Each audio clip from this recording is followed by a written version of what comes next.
بسم اللہ الرحمن الرحیم رب اشرح لی صدری ویسر لی امری واحلل عقدۃ من لسانی یفقہوا قولی صلی اللہ علی حبیبہ محمد وآلہ وسلم۔ السلام علیکم احباب صدق و وفا، امید کرتا ہوں آپ خیریت و عافیت سے ہوں گے اور اللہ سبحانہ تعالیٰ کی قربتوں کو سمیٹ رہے ہوں گے۔ ہر سالک جو کہ اللہ سبحانہ تعالیٰ کی راہ پر چل رہا ہوتا ہے، اس کی یہ خواہش ہوتی ہے کہ وہ اللہ سبحانہ تعالیٰ کی قربت کی حقیقت کو پہنچے۔ اس کے لیے ضروری ہے کہ ہم قرآن کریم سے اس راز کو سمجھیں۔ اللہ سبحانہ تعالیٰ سورہ الاحزاب آیت نمبر 21 کیا خوبصورت ارشاد فرماتا ہے، لَقَدْ كَانَ لَكُمْ بے شک تمہارے لیے فی رسول اللہ رسول صلی اللہ علیہ وآلہ وسلم میں اسوۃ حسنۃ نہایت ہی عمدہ نمونہ ہے۔ بے شک تمہارے لیے رسول اللہ صلی اللہ علیہ وآلہ وسلم میں نہایت عمدہ نمونہ ہے۔ کن کے لیے؟ جو اللہ اور قیامت کے دن کی امید رکھتا ہو اور اللہ کو بہت یاد کرتا ہو۔ بہت ہی خوبصورت انداز میں اللہ سبحانہ تعالیٰ نے سالک کی طرف اشارہ فرمایا ہے، کیونکہ سالک وہ شخص ہوتا ہے راہ طریقت پر چل کر اللہ کی قربت کو پانے والا جو شخص ہوتا ہے، وہی اللہ کا ذکر کرتا ہے، اللہ کو کثرت سے یاد کرتا ہے، اللہ اور قیامت کے دن پر بڑا قوی یقین رکھتا ہے۔ تو اللہ فرما رہا ہے کہ اگر تم یہ دونوں کام کرتے ہو تو بے شک تمہارے لیے حضور جان عالم صلی اللہ علیہ وآلہ وسلم کی سیرت میں نہایت عمدہ نمونہ ہے کہ کیسے تم نے مجھ تک پہنچنا ہے۔ قرآن کریم میں مزید اللہ سبحانہ تعالیٰ اسی بات کو خوبصورت انداز میں بتاتا ہے، قل اے جان عالم صلی اللہ علیہ وآلہ وسلم کہہ دیجئے، ان کنتم تحبون اللہ، کہ اگر تم اللہ کی محبت کو پانا چاہتے ہو، درجہ محبوبیت کو پانا چاہتے ہو، قل کہہ دیجئے ان کنتم تحبون اللہ فاتبعونی، یہ آپ کی پیروی کریں، یحببکم اللہ، اللہ ان کے ساتھ محبت کرے گا، اللہ ان کو اپنا محبوب بنا لے گا۔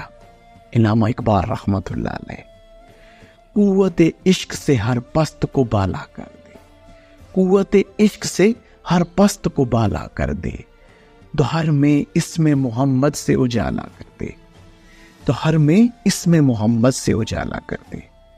کہ بھائی جب حضور جان عالم صلی اللہ علیہ وسلم کی سیرت کو اپنی ذات میں اتار لو گے تو تمہیں عشق ملے گا، اور اس سے ہر پست تم جو کوئی بھی ہو تم اللہ کی قربتوں کی اعلیٰ منازل کو پہنچ جاؤ گے۔ اور تمہاری وجہ سے پھر کیونکہ تم نے حضور جان عالم صلی اللہ علیہ وآلہ وسلم کی سیرت کو اپنایا، تمہاری وجہ سے زمانے میں اجالا ہو جائے گا۔ آج آپ احباب کو حضور جان عالم صلی اللہ علیہ وآلہ وسلم کی سیرت مبارکہ سے ایک خوبصورت واقعہ سنانا چاہتا ہوں تاکہ آپ کو اصل حقیقت نصیب ہو۔ جب اللہ سبحانہ تعالیٰ نے حضور جان عالم صلی اللہ علیہ وآلہ وسلم کو علل اعلان شرک اور بت پرستی کی مذمت اور دعوت توحید کا واضح فرمانے کی نصیحت فرمائی تو اس سے کفار قریش کا غصہ بھڑک اٹھا۔ چنانچہ قریش کے تمام سردار یعنی عتبہ و شیبہ، ابو سفیان اور عاص بن ہاشم، ابو جہل، ولید بن مغیرہ، عاص بن وائل وغیرہ وغیرہ سب مل کر حضرت ابو طالب کے پاس آئے اور کہا کہ آپ کا بھتیجا ہمارے معبودوں کی توہین کرتا ہے، اس لیے یا تو آپ درمیان میں سے ہٹ جائیں اور اپنے بھتیجے کو ہمارے سپرد کر دیں، یا پھر آپ بھی کھل کر ان کے ساتھ ہمارے خلاف میدان میں نکل پڑیں تاکہ ہم دونوں میں سے فیصلہ ہو جائے۔ حضرت ابو طالب نے قریش کے تیور دیکھ کر سمجھ لیا کہ اب تو بہت خطرناک اور نازک گھڑی سر پر آن پڑی ہے۔ ظاہر ہے قریش برداشت نہیں کر سکتے، اور میں اکیلا تمام قریش کے قبیلے کا مقابلہ نہیں کر سکتا۔ حضرت ابو طالب نے حضور جان عالم صلی اللہ علیہ وآلہ وسلم کو انتہائی مخلصانہ اور بہت شفقت بھرے لہجے میں سمجھایا کہ میرے پیارے بھتیجے، اپنے بوڑھے چچا کی سفید داڑھی پر رحم کرو اور بڑھاپے میں مجھ پر اتنا بوجھ نہ ڈالو کہ میں اٹھا نہ سکوں۔ اور فرمایا، میرے پیارے بھتیجے، اب تک قریش کا بچہ بچہ میرا احترام کرتا تھا، مگر آج قریش کے سرداروں کا لب و لہجہ اور ان کا تیور اس قدر بگڑا ہوا تھا کہ اب مجھ پر اور تم پر تلوار اٹھانے سے بھی دریغ نہیں کریں گے۔ لہٰذا میری رائے یہی ہے کہ تم کچھ دنوں کے لیے دعوت اسلام کو روک دو۔ اب تک حضور جان عالم صلی اللہ علیہ وآلہ وسلم کی ظاہری معین و مددگار میں جو کوئی بھی تھے، وہ اکیلے حضرت ابو طالب ہی تھے۔ آپ جان عالم صلی اللہ علیہ وآلہ وسلم نے دیکھا کہ اب ان کے قدم بھی اکھڑ رہے ہیں۔ چچا کی گفتگو سن کر حضور جان عالم صلی اللہ علیہ وآلہ وسلم نے بھرائی ہوئی مگر جذبات سے بھری ہوئی آواز میں فرمایا، چچا جان، خدا کی قسم، اگر قریش میرے ایک ہاتھ پر سورج اور دوسرے ہاتھ پر چاند لا کے رکھ دیں تب بھی میں اپنے فرض سے باز نہ آؤں گا۔ یا تو خدا اس کام کو پورا فرما دے گا یا میں خود دین اسلام پر نثار ہو جاؤں گا۔ حضور جان عالم صلی اللہ علیہ وآلہ وسلم کی یہ جذباتی تقریر سن کر حضرت ابو طالب کا دل پسیج گیا، اور وہ اس قدر متاثر ہوئے کہ ان کے ہاشمی رگوں کے خون کا قطرہ قطرہ بھتیجے کی محبت میں گرم ہو کر کھولنے لگا، اور انتہائی جوش میں آ کر کہہ دیا، جانے ہم جاؤ، میں تمہارے ساتھ ہوں، جب تک زندہ ہوں کوئی تمہارا بال بھی بیکا نہیں کر سکتا۔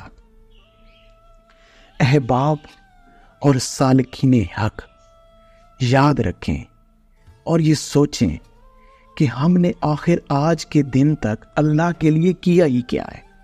ہم تو اپنی ذات کے لیے سب کچھ کر رہے ہیں، ہم تو اپنی انفرادی حیات کے لیے سب کچھ کر رہے ہیں، اور حضور جان عالم صلی اللہ علیہ وآلہ وسلم جن کے متعلق اللہ نے فرمایا ان کی پیروی کرو، ان کی سیرت کو دیکھو، انہی کی ذات میں تمہارے لیے بہترین نمونہ ہے، تو کیا ہم نے آپ کے مشن کو تھاما؟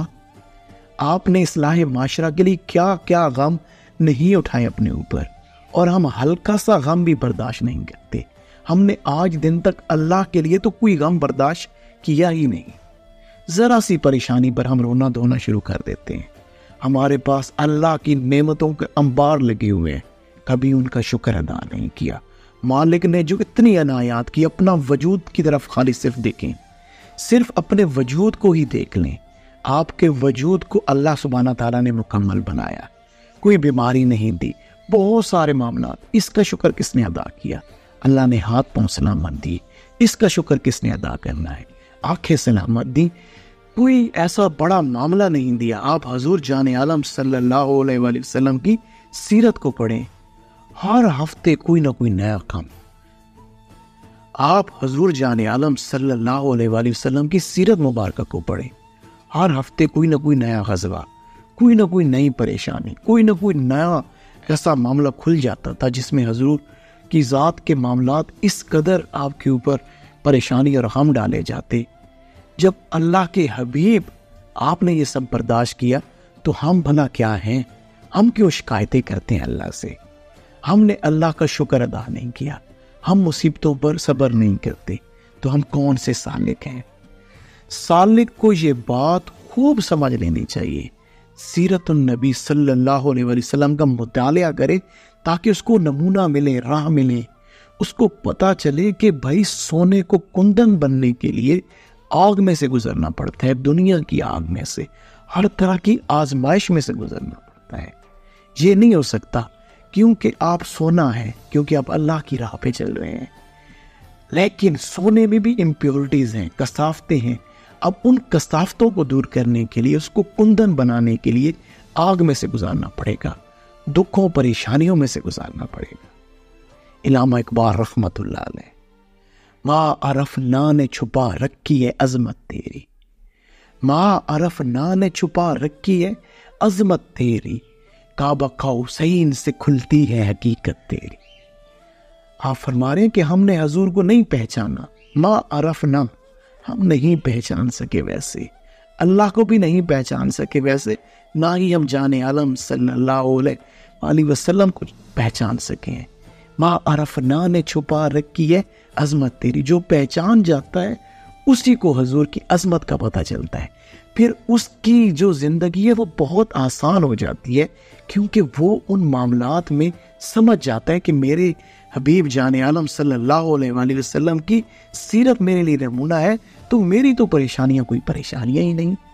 پھر کعبہ قوسین سے کھلتی ہے حقیقت تیری، جب اللہ کے قریب حضور اس قدر پہنچ گئے کعبہ قوسین، تو پھر سالک کو بھی یہ معراج نصیب ہوتی ہے، سالک پر بھی یہی درجہ احسان کھلتا ہے۔ مولانا روم رحمت اللہ علیہ، آپ نے بھی بڑا خوبصورت نقطہ سمجھایا۔ آپ فرماتے کہ تو چاہتا ہے نا کہ تیری راہ طریقت کی جو مشکلات ہیں وہ آسان ہو جائیں، تو دوسروں کی مدد کرنا شروع کر دے، دوسروں کے لیے راہ میں آسانیاں پیدا کرنا شروع کر دے۔ جب تو پھر لوگوں کے لیے آسانیاں پیدا کرے گا تو تجھے لوگوں کے دکھ اور غم پتہ چلیں گے، تو تجھے اپنے غم تو غم لگیں گے ہی نہیں، کیونکہ وہ اس قدر تمہیں کم لگیں گے۔ تو یاد رکھیں احباب، حضور جان عالم صلی اللہ علیہ وآلہ وسلم کی سیرت ہی سب کچھ ہے۔ حضور کی سیرت کے ساتھ، حضور کے فرمانوں کے ساتھ جڑ جائیں۔ کبھی یہ ہو نہیں سکتا کہ جو حضور سے جڑے حضور اس کو اللہ کی ذات تک نہ لے جائیں۔ سیدنا سلطان العارفین سلطان بہو رحمت اللہ علیہ کیا خوبصورت ارشاد فرماتے ہیں، اے بہو، اپنی ذات کو پکار کر کہہ دیا، اے بہو خدا کے لیے یہ راز ان سالکین حق کو بتا دو کہ معرفت الہی کے جام حضور جان عالم صلی اللہ علیہ وآلہ وسلم کی مجلس سے ہی پلائے جاتے ہیں۔ اللہ سبحانہ تعالیٰ آپ کو اور مجھے حضور جان عالم صلی اللہ علیہ وآلہ وسلم کی اعلیٰ اور احسن طریقے سے پیروی کرنے کی توفیق عنایت فرمائے۔ مالک ہمیں ایک ذرہ برابر بھی حضور کی صفات سے مزین کر دے تو ہمارا تو کام بن جائے گا۔ اللہ سبحانہ تعالیٰ ہم پہ احسان فرمائے۔ جزاک اللہ۔ السلام علیکم۔